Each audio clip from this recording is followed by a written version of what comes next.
땅 따먹기라는 놀이를 아십니까? 저희들 어릴 때는 이 뙤약볕 밑에서 하루 종일 놀기가 아주 좋은 놀이였습니다. 학교 운동장이나 동네 그 커다란 공터에 정말 커다란 사각형을 그리죠. 정말 크게 그립니다.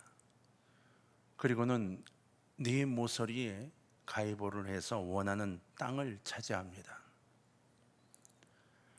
그럼 가위바위보를 해서 이기는 사람이 그 꼭지점에서 세 걸음을 모두 닿기를 하는 거예요. 그러니까 세 걸음을 뛰고 조건이 있어요. 세 걸음째 안으로 들어와야 합니다.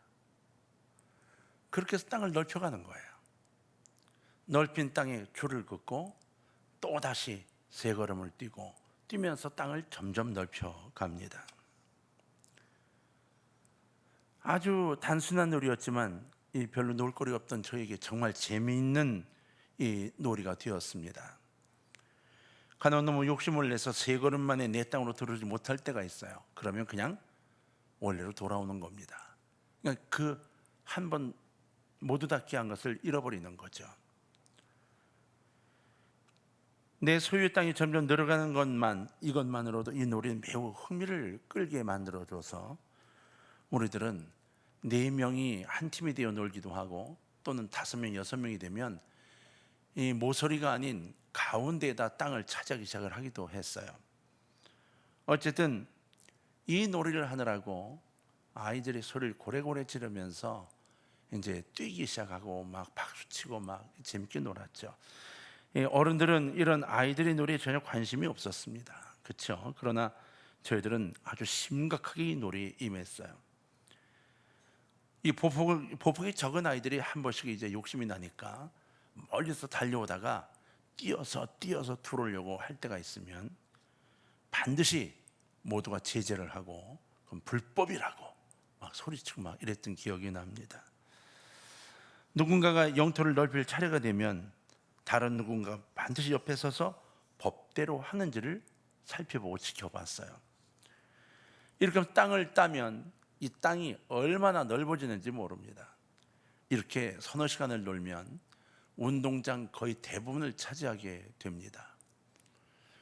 여기에 한 가지 중요한 것은 이 땅을 차지하는 그 아이들 말고 이걸 관리하는 한 명이 꼭 있습니다. 소위 국제사법재판소 재판장이십니다. 그래서 맨 마지막 끝날 때 이 재판장님이 어느 땅이 가장 넓은지를 결정을 해줍니다. 그 1등, 2등, 3등이 결정이 돼요. 그런데 2등, 3등은 다 필요 없습니다. 1등이 최고입니다. 이 저녁 때가 되면 제법 넓은 영토를 차지하게 되죠. 그리고 이제 강대국과 약소국으로 나뉘게 됩니다. 그리고는 집으로 돌아가야 할 때가 되면 이 약소국 임금들이 돌아가면서 이 초강대국 임금님을 업고 집에까지 모셔다 드려야 됩니다. 그러면 이 등에서 막 몸부림을 치면서 빨리 가라고 막 소리도 치고 그러면서 놀았습니다. 그러나 이런 놀이도 그리고 하루 종일 애썼던 애욕의 결실인 모든 영토와 재산도 해가 석양에 지고 나면 또는 저녁을 지은 어머니의 목소리가 들리거나 우리를 찾으러 온 동생이 오빠, 형 하는 소리가 나는 순간 다 영으로 돌아갑니다. 다 놔두고 집으로 돌아가야만 했기 때문입니다. 어제 그리고 그제 내가 차지했던 땅은 모두 사라져버리고 이제 없어지는 거죠.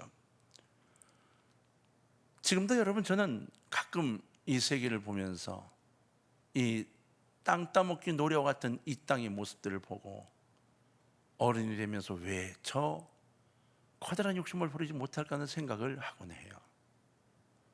어릴 때는 저녁이 되면 후루를 털고 다 들어갔어요. 왜요? 어머니가 있는 집이 더 좋았어요. 저녁밥이 기다리고 있는 집이 더 좋았어요. 지금 이 땅에 수많은 사람들은 하나님을 기다리는 천국이 별로 좋지 않은가 봅니다. 그 천국을 바라보고 이 땅에서의 욕심을 다 내려놨으면 좋겠는데 그렇지 않고 자기들의 욕심 때문에 위대한 하나님을 손가락질하는 세상을 만들어가고 있는 안타까움을 봅니다. 지금도 지구 곳곳에는 여전히 땅 따먹기 전쟁이 계속되고 있죠. 힘이 센 국가가 약한 국가를 강제 침입해서 권력을 행사하곤 합니다. 그 땅의 보물을 차지하고 또 재물을 차지하기 위해서지요. 그래서 그 과정에서 수백, 수천, 수만 또는 수십만 명의 희생자가 발생을 하게 됩니다. 전쟁으로 인한 폐해가 이루 형언할 수 없는 상처를 남기게 되는데, 정치에서는 이러한 것을 전혀 거리낌없이 행하고 있는 모습을 우리는 보게 됩니다. 자신들의 이익을 위해 수많은 속임으로 그리고 처절한 다툼으로 자신들의 목적을 이루려고 하고 있는 이 세계의 정치 판도를 보면서 기도하지 않을 수 없는 우리의 모습들을 발견하곤 합니다. 저희 나라도 마찬가지예요. 전쟁을 마친 지 70년이 되어 갑니다. 근데 아직도 그 상처가 아물지 않았습니다. 상흔이 그냥 있는 분들이 얼마나 많은지 모릅니다. 그래서 이 전쟁 얘기만 나오면 아파하고 힘들어하는 분들이 너무나 우리 주변에 많습니다. 이러한 전쟁에 관한 이야기는 이미 오래전 구약시대에도 존재했습니다. 이스라엘 백성이 출애굽을 하면서 가나안 땅에 도착할 때까지 이스라엘은 정말 많은 크고 작은 전쟁을 치러야 했습니다. 이스라엘은 지난 400년 동안에 종살이를 하느라고 이 군사훈련을 받아본 적이 없습니다. 그러나 갑자기 출애굽을 하고 가나안 땅을 향해 걸어가는 이들은 하나님이 이끄신 일정이기 때문에 그 자그마한 큰 전쟁들을 승리하며 지금까지 걸어왔어요. 우리가 알고 있는 것처럼 기도하는 모세의 능력에 따라 패하고 흥하가 있었던 것처럼 이스라엘 민족이 똑바른 신앙을 갖고 나갈 때는 승리했고 교만하고 자기밖에 몰랐을 때는 패배했었습니다. 그러나 결국은 하나님의 사랑으로 승리하며 이제 이 가나안 땅까지 오게 된 거예요. 이제 오랜 세월 동안의 광야 생활을 마치고 우기였기 때문에 가득 찬 요단 강물을 건너서 기다리고 고대했던 적과 끓으려는 땅, 약속의 땅 가나안 땅에 입성을 했습니다. 그러나 그럼에도 불구하고 우상을 섬기고 있는 이 본토 거민들이 그냥 있질 않아서 그들 쫓아내기 위한 전쟁을 또다시 해야만 했습니다. 이 전쟁은 특별한 특이성을 갖게 되는데 이 전쟁을 끝까지 해낼 수 없어서 저절로 각 지파별로 나누어 땅을 담당하게 되고 전쟁하여 승리로 이끌어야만 했어요. 그래서 이스라엘 전역이 전쟁터가 되다시피 하게 됐습니다. 소위 성전이 이루어진 거지요. 그런데 유독 오늘 우리가 살폈던 이야기 중에 이 대상이 되는 헤브론은 전쟁이 그쳤다 기록을 하고 있습니다. 오랜 전쟁을 하지 않고 입성을 하게 되고 어떤 이유로 해서인지 전쟁을 하지 않고 평화가 선포되었다는 겁니다. 자, 그렇다면 그 이유가 뭔지 한번 살펴봐야 되지 않겠어요? 자, 여러분 본문으로 돌아가 주십시오. 성경은 여호수아서 14장 13절로 15절에서 이렇게 말하고 있습니다. 여호수아가 여분네 아들 갈렙을 위하여 축복하고 헤브론을 그에게 주어 기업을 삼게 하며 헤브론이 그니스 사람 여분네 아들 갈렙의 기업이 되어 오늘까지 이르렀으니 이는 그가 이스라엘의 하나님 여호와를 온전히 쫓았음이라. 헤브론의 옛 이름은 기럇 아르바라. 아르바는 아낙 사람 가운데에서 가장 큰 사람이었더라. 그리고 그 땅에 전쟁이 그쳤더라. 할렐루야. 다른 땅은 다 전쟁 가운데 있는데 이 갈렙이 맡게 된 땅만은 전쟁이 그쳤다고 기록했어요. 하나님께서 갈렙에게 그 땅을 기업으로 주어 삼게 하셨다는 거예요. 그 땅에 전쟁이 그쳤다고 선언하고 있는 이유는 딴 게 아니에요. 바로 하나님 그 땅을 기업으로 주셨기 때문이라는 거예요. 지금 다른 이스라엘 땅에는 성전이 계속되고 있지만 갈렙이 들어간 헤브론은 오히려 전쟁이 그쳤다는 겁니다. 이것은 평화를 의미하는 거예요. 갈렙은 애굽에서 태어나 출애굽을 경험한 후 가나안 정탐을 한 12사람 중에 한 사람이었습니다. 아주 신앙의 용기가 뛰어난 사람으로 알려져 있습니다. 그는 그네스 족속으로 이방 민족 출신이었지만 하나님을 향한 신앙이 매우 충실한 사람이었습니다. 그러므로 모세가 12명의 정탐꾼을 보내어 가나안 땅을 탐지하라고 했을 때에 부정적인 복으로 했던 10명에 속하지 않고 하나님의 약속을 믿는 믿음으로 가나안 정복의 확신을 보고한 두 사람 중에 한 사람이 되었던 겁니다. 그렇다면 갈렙이라는 사람은 어떤 사람이기에 이러한 모습을 갖고 있고 헤브론을 이렇게 이끌게 되었을까요? 여호수아서 14장 7절에 보면 갈렙은 스스로 성실하다고 고백하고 있어요. 갈렙이 여호수아에게 한 고백입니다. 내 나이 40세의 여호수아의 종, 14장 7절입니다. 여호수아서 14장 7절을 함께 읽어보겠습니다. 함께 읽죠. 자, 시작. 내 나이 40세의 여호와의 종 모세가 가데스 바네아에서 나를 보내어 이 땅을 정탐하게 하였으므로 내가 성실한 마음으로 그에게 보고하였고, 정탐하고 다녀온 그는 성실하게 보고했다고 했어요. 한 번 맡겨준 사명에 대해서는 최선을 다해 그 임무를 다하는 사람, 완성하는 사람이었다는 것입니다. 그 자체가 그러한 품성을 갖고 있다는 거예요. 인간 관계에서도 성실한 사람이 인정을 받게 되고 중요한 직책을 맡게 됩니다. 약은 사람, 영악한 사람은 반드시 드러나게 되어 있습니다. 그는 가나안 땅을 탐지하게 될 때 믿음을 가지고 성실하게 돌아보았습니다.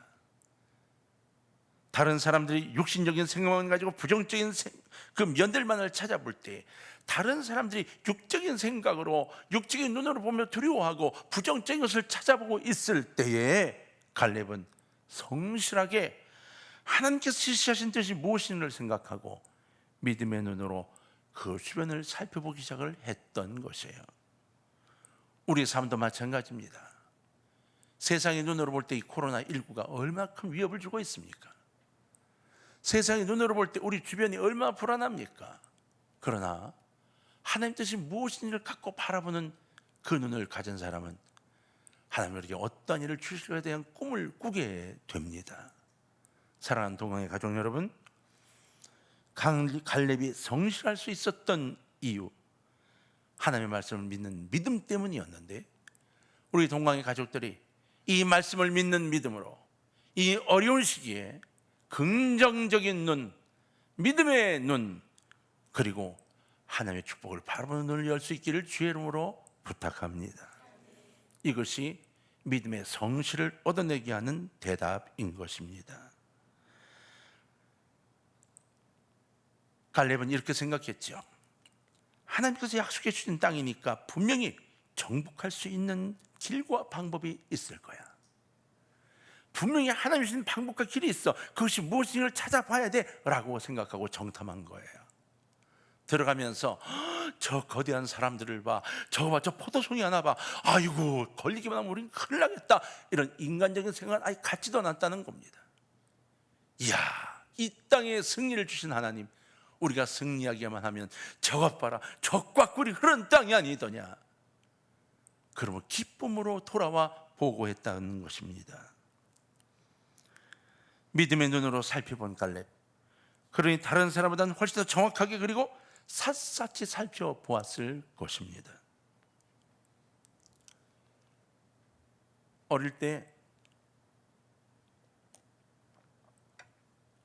마이마이라고 하는 카세트를 하나 이제 부모님에게 선물을 받았습니다. 마이마이 기억하십니까? 여러분은 워크맨 들고 다니셨겠지만 저는 마이마이를 들고, 애국자거든요. 그 마이마이를 들고 다니다가 떨어뜨렸는데요. 땅 떨어졌다 얼른 주워 켰는지 틀어보니까 안 돌아가는 거예요. 딱 한 번 떨어뜨렸습니다. 그 당시만 해도 여러분 기억나는지 모르시겠지만 어른들은 전파사라는 게 있었어요. 이 삼성전자의 AS 가는 것보다 전파사가 훨씬 가까웠습니다.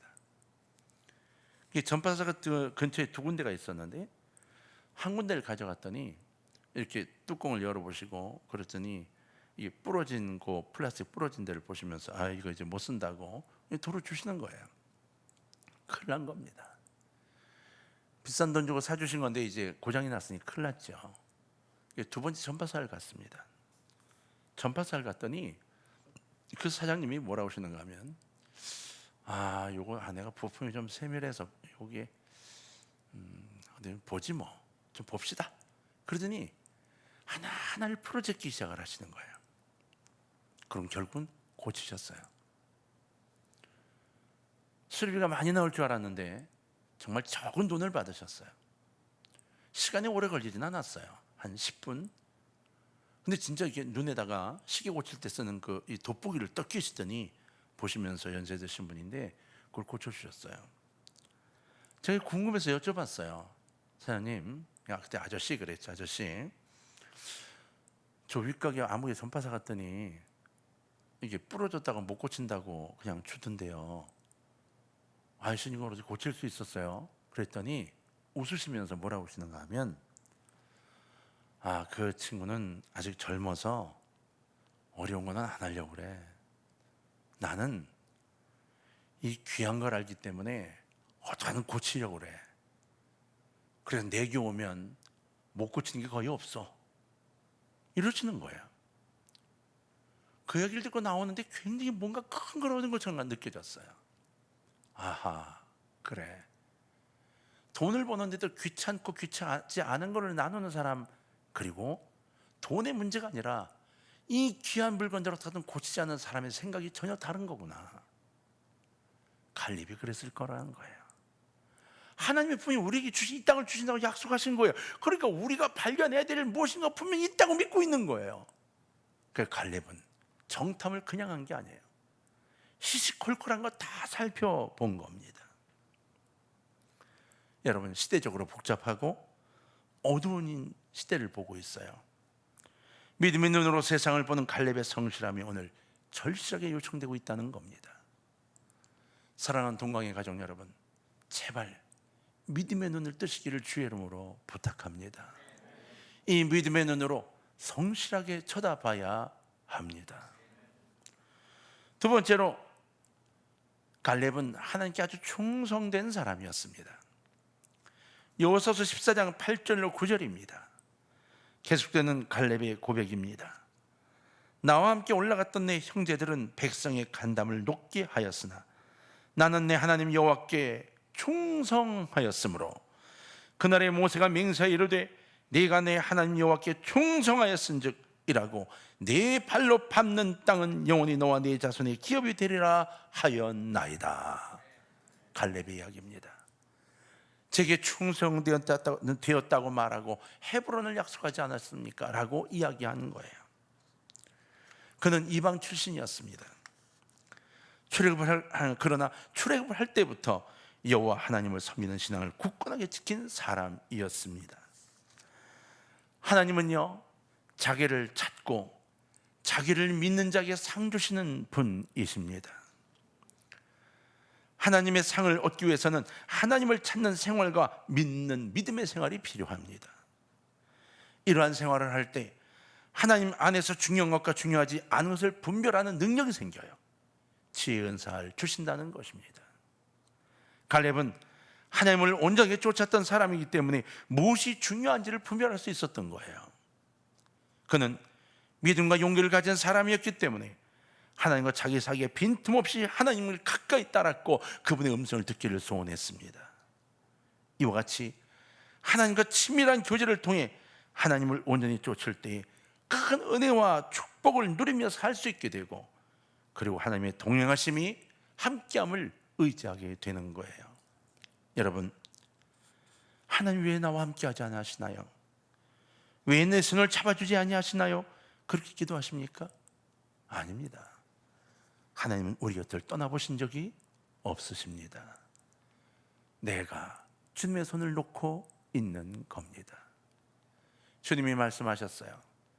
아버지께서 내게 주신 자는 내가 결코 내어 쫓지 아니하리라.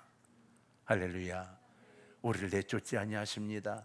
우리가 내 이익을 따라, 내 욕심을 따라 주님의 손을 놓아버리고 마는 겁니다. 제발 부탁입니다. 그분 손 꼭 잡고 충성된 사람 되시기를 바랍니다. 자그마한 거 하나에도 충성된 사람이 되시기를 바랍니다. 내 이름을 드러내기 위해서가 아니라 하나님께 감사함으로 충성된 종이 되기를 주의 이름으로 축원합니다.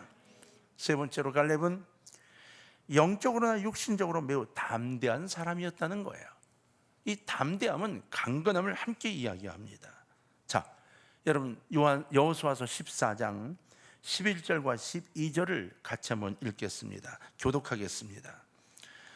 모세가 나를 보내던 날과 같이 오늘도 내가 여전히 강건하니 내 힘이 그때나 지금이나 같아서 싸움이나 출입에 감당할 수 있으니 그날에 여호와께서 말씀하신 이 산지를 지금 내게 주소서.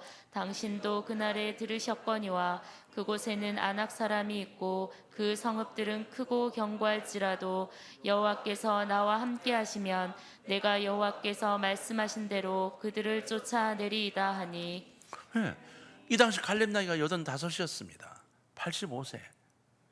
이 당시 일반적인 나이가 50세를 넘지 못했다고 하니까 50세, 60세 겨우 넘어설 정도, 60세가 되면 굉장히 오래 산 거였다니까 85세였으면 여러분 갈렙은 아이고 정선을 봐야 됩니다. 그런데 그 갈렙이 흰 백발을 흩날리면서 이렇게 말한 겁니다. 이 산지를 내게 주소서.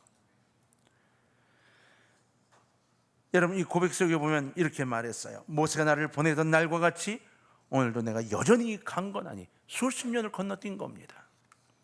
내 힘이 그때나 지금이나 같으니 이 산지를 지금 내게 주소서. 여호와께서 나와 함께 하시던 내가 여호와께서 말씀하신 대로 그들을 쫓아내리이다. 85세 노인의 고백이라고는 믿기 어려운 기백이 넘치는 표현입니다. 자신만만한 고백이 아닐 수 없습니다. 노인에게서 이런 용기가 어떻게 생겨날 수 있었을까요? 어떻게 이런 힘찬 이야기를 할 수 있었을까요? 그는 영적으로나 육적으로나 강건한 사람이었기 때문인 겁니다. 성령 충만함과 육신의 건강은 동전의 양면과 같아요. 성령이 충만한 사람이 육신의 건강도 함께 누려가게 됩니다. 나이에 비해서 건강하신 것 같아요. 예, 성령님의 역사입니다. 그러면 여러분 이왕이면 성령의 충만함을 사모하시기를 주의 이름으로 축원합니다. 아이고 목사님 여전히 정정하신 것 같아요. 아이고 아닙니다. 이렇게 대답하게 됩니다. 점점 저도 요즘 어떻게 하려는가 하면 아니요 이렇게 말하고 싶어 합니다. 왜? 입으로 시인하려고, 더 큰 일을 도모하고 마지막까지 주기를 감당하기 위해서. 여러분은 마찬가지입니다. 성령을 사모하고 강건함으로 싸워나가도록 결단하시고 준비하시기를 바랍니다. 여러분 육신이 아무리 항우장사를 할지라도 성령 충만함이 없으면 그는 육신의 사람이에요. 영적인 사람이 되지 못해 하나님을 감당할 수가 없다는 것입니다. 사랑하는 동광의 가족 여러분, 영적으로 육적으로 아주 사기가 충천하시기를 주의 이름으로 부탁합니다. 그래야 헤브론 땅을 점령할 수 있게 되기 때문인 겁니다. 동광의 가족 여러분, 우리는 정복해야 할 일이 많은 시대를 살아가고 있습니다. 사회적으로는 학생은 공부와 입시를 정복해야 하고 직장도 취직을 해야만 합니다. 따야 할 이 면허증이나 자격증도 얼마나 많은지 모릅니다. 직장인은 단계적으로 높아져가는 진급의 자리를 정복해야 하고 사업가는 목표를 정복해야 합니다. 그런데 우리 성도들에게는 이런 사회적인 정복도 중요하지만 영적인 싸움에서 늘 사단을 정복해 나가는 바로 이 영적인 전쟁의 결과가 훨씬 더 중요합니다. 어둠의 세력, 견고한 진, 공중원세를 잡고 있는 사단의 영들과의 싸움에서 이기는 그것, 바로 그 길이 성령 충만으로 강건하여 성실해야 된다는 사실을 잊지 않아야 합니다. 우리의 삶의 현장 이곳저곳에 갈렙과 같은 심정으로 세상을 바라보고 점령해 나가는 하나님의 일꾼이 정말 필요한 시기인 거예요. 오늘 예배에 동참한 사랑하는 성도님들, 여러분들은 누구이십니까? 이 시대 갈렙이십니까? 아니면 이 시대 또 다른 가룟 유다이십니까? 여러분 대체 누구입니까? 누가 성실하고 충성된 신앙인의 삶으로 담대하게 사탄의 세력을 이기고 이 땅을 지켜나갈 수 있겠습니까? 바로 우리입니다. 바로 당신이 갈렙과 같은 믿음으로 기도의 군병이 되어야 하고 헤브론과 같이 승리를 이끌어 평화를 누리는 땅으로 만들어가야 하는 것입니다. 주님이 이 시대에 갈렙을 찾고 있습니다. 오늘 이 말씀을 듣는 사랑하는 동광의 가족 여러분, 그리고 사랑하는 성도님들, 마음의 두 손을 들어주시기를 바랍니다. 그리고 주님께로 나오십시오. 제가 여기 있나이다. 나를 사용하여 주옵소서. 임마누엘의 주님께서 우리와 동행해 주실 것입니다.